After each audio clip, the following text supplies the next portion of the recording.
Ito ang mga simple tips sa nagsagawa ng mga live streaming para makaabot ng 60k minutes viewed para ma-unlock ang in-stream ads. Para madali itong gagawin natin. Magpapaakyat kayo ng mga kapwa content creators, pero huwag patagalin, sandali lang sila. Gagawin nila ay magpakilala at syempre i-promote nila ang sarili nila.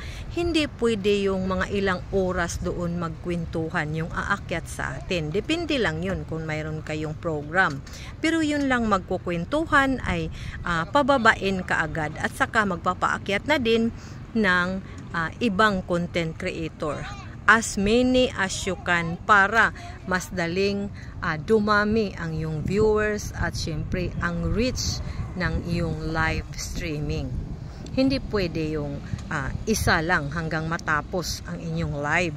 Paakyat ka ng marami, 5 minutes din baba, 5 minutes din baba.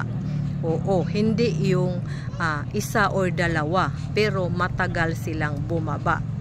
Dapat paramihin ang mag-akyat sa iyong live streaming para mas lalong dumami ang minutes viewed na makukuha mo sa iyong live streaming.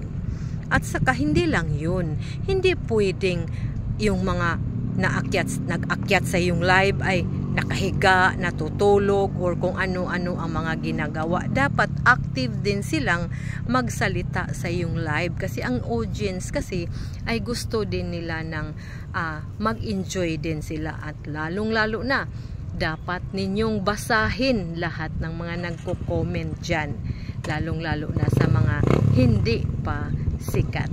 So yun lang mga idol, maraming salamat at mag-ingat tayo.